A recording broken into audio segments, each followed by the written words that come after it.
Praise the Lord. എഹെസ്കേൽ പ്രവാചകന്റെ പുസ്തകം 32-ാം അധ്യായം 1 മുതൽ 32 വരെയുള്ള തിരുവചനങ്ങൾ. 12-ാം ആണ്ട് 12-ാം മാസം 1-ാം തീയതി യഹോവയുടെ അരുളപ്പാട് എനിക്കുണ്ടായതെന്തെന്നാൽ, മനുഷ്യപുത്ര, നീ മിസ്രയീം രാജാവായ ഫറവോനെ കുറിച്ച് ഒരു വിലാപം തുടങ്ങി അവനോട് പറയേണ്ടത്, ജാതികളിൽ ബാലസിംഹമായുള്ളവേ, നീ നശിച്ചിരിക്കുന്നു. നീ കടലിലെ നക്രം പോലെ ആയിരുന്നു. നീ നദികളിൽ ചാടി കാൽ കൊണ്ട് വെള്ളം കലക്കി നദികളെ അഴുക്കാക്കി കളഞ്ഞു. യഹോവയായ കർത്താവ് ഇപ്രകാരം അരുളി ചെയ്യുന്നു: ഞാൻ അനേകം ജാതികളുടെ കൂട്ടത്തെ കൊണ്ട് നിന്റെ മേൽ എന്റെ വലയെ വീശിക്കും. അവർ എന്റെ വലയിൽ നിന്നെ വലിച്ചെടുക്കും. ഞാൻ നിന്നെ കരയ്ക്ക് വലിച്ചിടും. നിന്നെ വെളിംപ്രദേശത്ത് എറിഞ്ഞു കളയും. ആകാശത്തിലെ പറവയൊക്കെയും നിന്റെ മേൽ ഇരിക്കുമാറാക്കി സർവഭൂമിയിലെയും മൃഗങ്ങൾക്ക് നിന്നെ ഇരയാക്കി തൃപ്തി വരുത്തും. ഞാൻ നിന്റെ മാംസത്തെ പർവ്വതങ്ങളിന്മേൽ കൂട്ടി നിന്റെ പിണം കൊണ്ട് താഴ്വരകളെ നിറയ്ക്കും. ഞാൻ നിന്റെ ചെളി നിലത്തെ മലകളോളം നിന്റെ രക്തം കൊണ്ട് നനയ്ക്കും. നീർച്ചാലുകൾ നിന്നാൽ നിറയും. നിന്നെ കെടുത്തു കളയുമ്പോൾ ഞാൻ ആകാശത്തെ മൂടി അതിലെ നക്ഷത്രങ്ങളെ കറുപ്പുടിപ്പിക്കും. ഞാൻ സൂര്യനെ മേഘം കൊണ്ട് മറയ്ക്കും. ചന്ദ്രൻ പ്രകാശം നൽകുകയുമില്ല.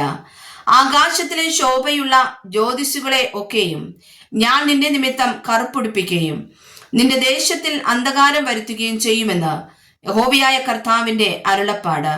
നിന്റെ നാശം ജാതികളുടെ ഇടയിലും നീ അറിയാത്ത ദേശങ്ങളോളം പ്രസിദ്ധമാക്കുമ്പോൾ ഞാൻ അനേക ജാതികളുടെ ഹൃദയങ്ങളെ വ്യസനിപ്പിക്കും. ഞാൻ അനേകം ജാതികളെ നിന്നെ ചൊല്ലി സ്തംഭിക്കുമാറാക്കും. അവരുടെ രാജാക്കന്മാർ കാണുകെ ഞാൻ എന്റെ വാൾ വീശുമ്പോൾ അവർ നിന്റെ നിമിത്തം അത്യന്തം പേടിച്ചു പോകും. നിന്റെ വീഴ്ചയുടെ നാളിൽ അവർ ഓരോരുത്തരും താന്താന്റെ പ്രാണനെ ഓർത്ത് മാത്രതോറും വിറയ്ക്കും.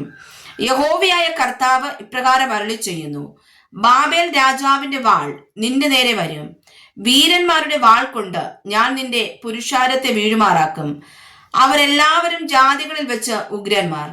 അവർ മിസ്രയീമിന്റെ പ്രതാപത്തെ ശൂന്യമാക്കും. അതിലെ പുരുഷാരമൊക്കെയും നശിച്ചു പോകും.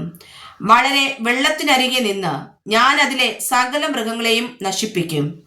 ഇനിമേൽ മനുഷ്യന്റെ കാൽ അതിനെ കലക്കുകയില്ല, മൃഗങ്ങളുടെ കുളമ്പും അതിനെ കലക്കുകയില്ല.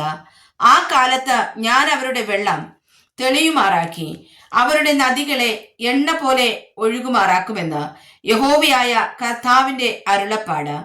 ഞാൻ മിസ്രയീം ദേശത്തെ പാഴാക്കി ദേശം ശൂന്യമായി അതിനുള്ളതൊക്കെയും ഇല്ലാതാകുമ്പോഴും ഞാൻ അതിലെ നിവാസികളെയൊക്കെയും നശിപ്പിക്കുമ്പോഴും ഞാൻ യഹോവയെന്ന് അവർ അറിയും. അവർ അതിനെക്കുറിച്ച് വിലപിക്കുന്ന വിലാപം ഇതത്രേ. ജാതികളുടെ പുത്രിമാർ ഇത് ചൊല്ലി വിലപിക്കും. അവർ മിസ്രയീമിനെ കുറിച്ചും അതിലെ സകല പുരുഷന്മാരെ കുറിച്ചും ഇത് ചൊല്ലി വിലപിക്കുമെന്ന് യഹോവയായ കർത്താവിന്റെ അരുളപ്പാട്. 12-ാം ആണ്ട് ആ മാസം 15-ാം തീയതി യഹോവയുടെ അരുളപ്പാട് എനിക്കുണ്ടായതെന്തെന്നാൽ, മനുഷ്യപുത്ര, നീ മിസ്രയീമിലെ പുരുഷാരത്തെ കുറിച്ച് വിലപിച്ച് അതിനെയും ശ്രുതിപ്പെട്ട ജാതികളുടെ പുത്രിമാരെയും കുഴിയിൽ ഇറങ്ങുന്നവരോട് കൂടെ ഭൂമിയുടെ അധോഭാഗത്ത് തള്ളിയിടുക. സൗന്ദര്യത്തിൽ നീ ആരേക്കാൾ വിശേഷപ്പെട്ടിരിക്കുന്നു. നീ ഇറങ്ങിച്ചെന്ന അഗ്രചർമ്മികളുടെ കൂട്ടത്തിൽ കിടക്കുക. വാളാൽ നിഹതന്മാരായവരുടെ നടുവിൽ അവർ വീഴും. വാൾ നിയമിക്കപ്പെട്ടിരിക്കുന്നു. അതിനെയും അതിന്റെ സകല പുരുഷാരത്തെയും വലിച്ചു കൊണ്ടുപോകുവിൻ. വീരന്മാരിൽ ബലവാന്മാരായവർ അവന്റെ സഹായക്കാരോടുകൂടെ പാതാളത്തിന്റെ നടുവിൽ നിന്ന് അവനോട് സംസാരിക്കും. അഗ്രചർമ്മികളായി വാളാൽ നിഹതന്മാരായവർ ഇറങ്ങിച്ചെന്ന് അവിടെ കിടക്കുന്നു. അവിടെ അശൂരും അതിന്റെ സർവ്വസമൂഹവുമുണ്ട്. അവന്റെ ശവക്കുഴികൾ അവന്റെ ചുറ്റും കിടക്കുന്നു. അവരെല്ലാവരും വാളാൽ നിഹതന്മാരായി വീണവർ തന്നെ. അവരുടെ ശവക്കുഴികൾ പാതാളത്തിന്റെ അങ്ങേയറ്റത്തിരിക്കുന്നു. അതിന്റെ സമൂഹം അതിന്റെ ശവക്കുഴിയുടെ ചുറ്റുമിരിക്കുന്നു. ജീവനുള്ളവരുടെ ദേശത്ത് ഭീതി പരത്തിയ അവരെല്ലാവരും വാളാൽ നിഹതന്മാരായി വീണിരിക്കുന്നു. അവിടെ ഏലാമും അതിന്റെ ശവക്കുഴിയുടെ ചുറ്റും അതിന്റെ സകല പുരുഷാരവുമുണ്ട്. അവരെല്ലാവരും വാളാൽ നിഹതന്മാരായി വീണ് അഗ്രചർമ്മികളായി ഭൂമിയുടെ അധോഭാഗത്ത് ഇറങ്ങിപ്പോയിരിക്കുന്നു.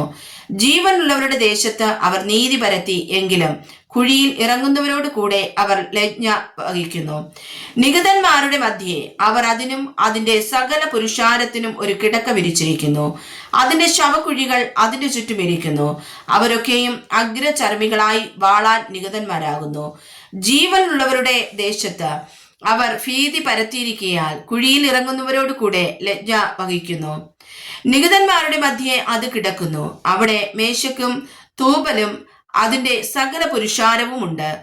അതിന്റെ ശവക്കുഴികൾ അതിന്റെ ചുറ്റും ഇരിക്കുന്നു. അവർ ഉള്ളവരുടെ ദേശത്ത് ഭീതി പരത്തിയിരിക്കയാൽ അവരൊക്കെയും അഗ്രചർമ്മികളായി വാളാൽ നിഗതന്മാരായിരിക്കുന്നു.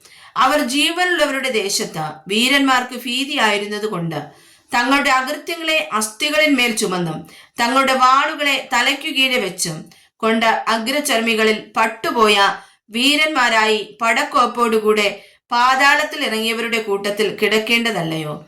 നീയോ അഗ്രചർമ്മികളുടെ കൂട്ടത്തിൽ തകർന്നു പോകുകയും വാളാൽ നിഗതന്മാരായവരോട് കൂടെ കിടക്കുകയും ചെയ്യും. അവിടെ ഏദോമും അതിന്റെ രാജാക്കന്മാരും സകല പ്രഭുക്കന്മാരും ഉണ്ട്. അവർ തങ്ങളുടെ വല്ലഭത്വത്തിൽ വാളാൽ നിഗതന്മാരായവരുടെ കൂട്ടത്തിൽ കിടക്കേണ്ടി വന്നു. അവർ അഗ്രചർമ്മികളോടും കുഴിയിൽ ഇറങ്ങുന്നവരോടും കൂടെ കിടക്കുന്നു. അവിടെ വടക്കേ പ്രഭുക്കന്മാരെല്ലാവരും നിഗതന്മാരോട് കൂടെ ഇറങ്ങിപ്പോയ സകല സീതോന്യരും ഉണ്ട്. അവർ തങ്ങളുടെ വല്ലഭത്വത്താൽ പരത്തിയ ഭീതി നിമിത്തം ലജ്ജിക്കുന്നു. അവർ അഗ്രചർമ്മികളായി വാളാൽ നിഗതന്മാരായവരോട് കൂടെ കിടക്കുകയും കുഴിയിൽ ഇറങ്ങുന്നവരോട് കൂടെ ലജ്ജ വഹിക്കുകയും ചെയ്യുന്നു. അവരെ ഫറവോൻ കണ്ട് തന്റെ സകല പുരുഷാരത്തെയും കുറിച്ച് ആശ്വസിക്കും. ഫറവോനും അവന്റെ സകല സൈന്യവും വാളാൽ നിഗതന്മാരായിരിക്കുന്നു എന്ന യഹോവയായ കർത്താവിന്റെ അരുളപ്പാട്. ഞാനല്ലോ അവന്റെ ഭീതി ജീവനുള്ളവരുടെ ദേശത്ത് പരത്തിയത്. ഫറവോനും അവന്റെ പുരുഷാരമൊക്കെയും വാളാൽ നിഗതന്മാരായവരോട് കൂടെ അഗ്രചർമ്മികളുടെ കൂട്ടത്തിൽ കിടക്കേണ്ടി വരുമെന്ന് യഹോവയായ കർത്താവിന്റെ അരുളപ്പാട്. വായിച്ചതായ വചനങ്ങളാൽ കർത്താവ് നമ്മേവരെയും സമർത്ഥമായി അനുഗ്രഹിക്കുമാറാകട്ടെ. ആമേൻ.